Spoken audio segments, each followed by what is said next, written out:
In the grand theater of American wealth, there are names that echo through generations, etched into the very foundations of cities and institutions. They are the dynasties of the Gilded Age, families who amassed fortunes so vast they could bend the world to their will. At the pinnacle of this pantheon sits the name Rockefeller, a name synonymous with oil, power, and, in the modern era, a carefully curated legacy of philanthropy and public service. Their story is one of transformation, of a robber baron's fortune laundered through generations of good works, their controversial past polished to a respectable sheen. But what if there was another way to survive? What if a dynasty, born of the same era, chose not to polish its legacy, but to armor it, to build a fortress around its wealth and power, weathering storms of scandal and controversy that would have shattered any other family? This is the story of the Anti-Rockefellers, a dynasty built not on oil, but on influence. A family whose modern history is defined not by quiet philanthropy, but by kidnapping, tabloid headlines, and a brutal, brilliant fight for survival. This is the story of the Hearsts. To understand the contrast, we must first look at the blueprint for dynastic survival, the Rockefellers. John D. Rockefeller Sr. was by any measure one of the most ruthless capitalists in history. His company, Standard Oil, became a leviathan, a monopoly so powerful it controlled 90% of America's oil. He crushed competitors, manipulated markets, and became the world's first billionaire, a figure both feared and reviled. His name was a curse in many American households, but a funny thing happens with time and an unimaginable amount of money. The fortune, estimated to be worth over $400 billion in today's dollars at its peak, passed to his son, John D. Rockefeller Jr. Jr. was a different man, haunted by the public's hatred of his father.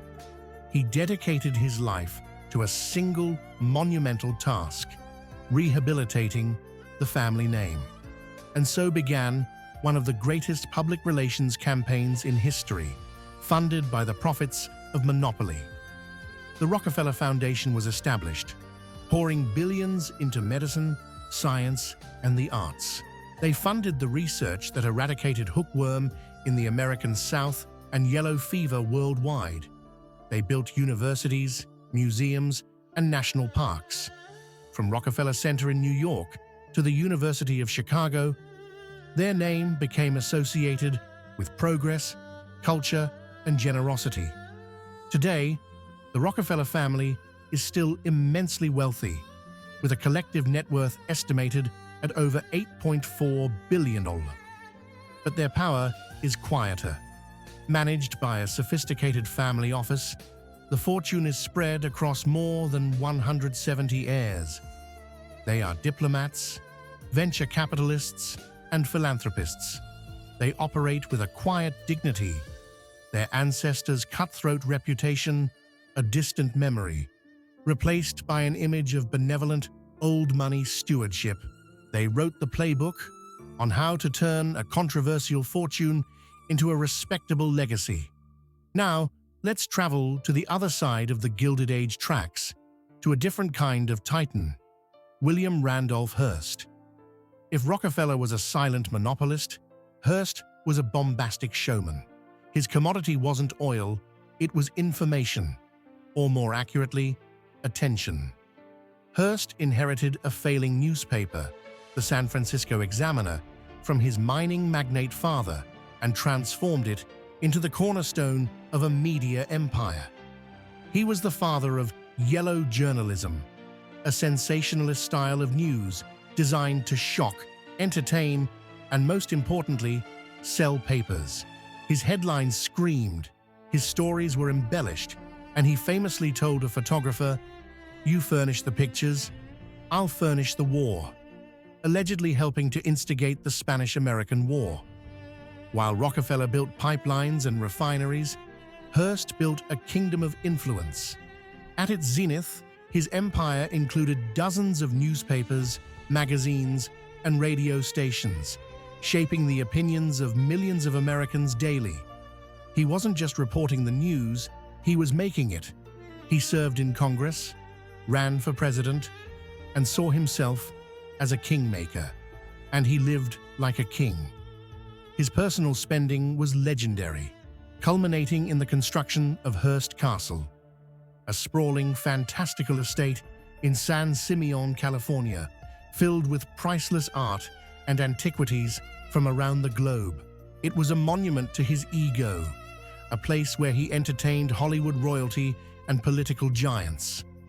His personal life was just as scandalous as his headlines, most notably his decades-long affair with the actress Marion Davies, whom he promoted relentlessly in his papers while still married to his wife.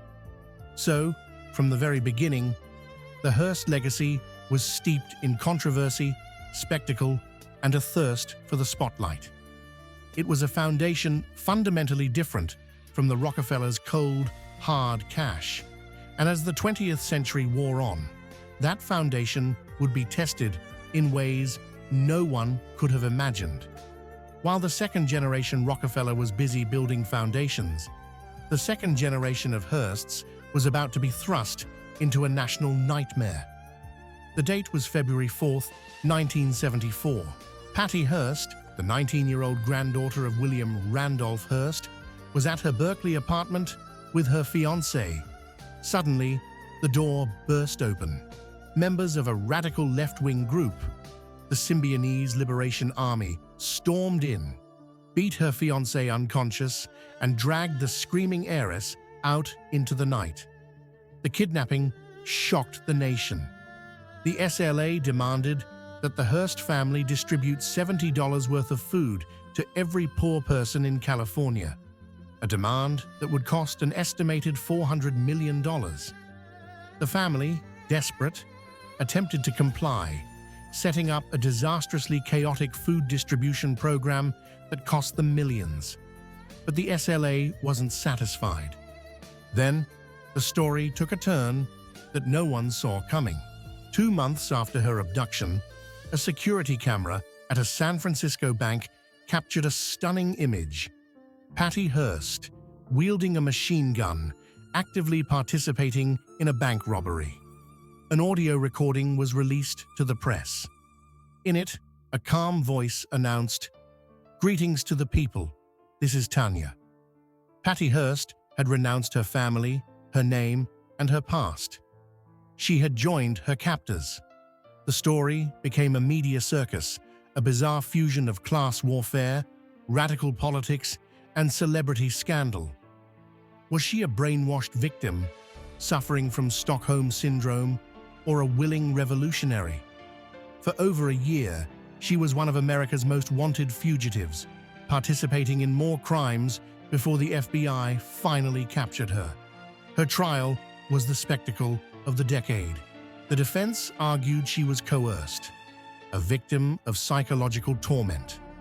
The prosecution painted her as a privileged girl playing revolutionary. The jury found her guilty. The Hearst name, once a symbol of media power, was now synonymous with America's most famous fugitive heiress. The scandal was a public relations catastrophe on a scale the Rockefellers had never experienced. Their problems were congressional hearings and antitrust lawsuits. The Hearsts were dealing with a daughter on FBI posters. It seemed like the kind of scandal that would cripple a dynasty, a final dramatic chapter in a story of excess. And yet, it wasn't. Because William Randolph Hearst, for all his flaws, was a brilliant strategist. He knew the weaknesses of his own heirs and the dangers of a fortune built on ego. And before he died, he built a fortress. Unlike the Rockefeller fortune, which was largely diversified and placed into charitable trusts and liquid assets, Hearst put his entire empire, all the newspapers, magazines, and broadcast stations, into a single, impenetrable legal structure, the Hearst Family Trust. This was his masterstroke. The trust decreed that the company, the Hearst Corporation, could never be publicly sold. Control would be passed down through a 13-member board of trustees, a mix of family members and company executives. Individual heirs would receive income, immense, life-sustaining income, but they could not touch the principal asset. They couldn't sell their shares, they couldn't break up the company, and they couldn't squander the source of the wealth. While the Rockefellers' fortune has been diluted over generations, spread across a vast family tree, the Hearst Empire has remained a single, consolidated entity. This structure allowed the corporation to weather the storm of the Patty Hearst scandal and countless other dramas. The professional executives running the company could focus on the bottom line, insulated from the personal lives of the nearly 70 family beneficiaries. And the business didn't just survive, it thrived. While other newspaper empires crumbled in the digital age, the Hearst Corporation quietly diversified. They invested shrewdly in cable television, becoming a partner in hugely profitable networks like ESPN and A&E. They expanded their magazine division, owning titles from Cosmopolitan and Esquire to Good Housekeeping. They pushed into business media and digital services. Today, the Hearst Corporation is a private, diversified media and information giant with an estimated value of over $22 billion, dwarfing the publicly known wealth of the Rockefellers. It generates billions in revenue each year, a gusher of cash that flows back to the trust and out to the heirs. And who are these modern heirs? They are a world away from the buttoned-up Rockefeller clan. They are socialites, philanthropists, and media figures in their own right.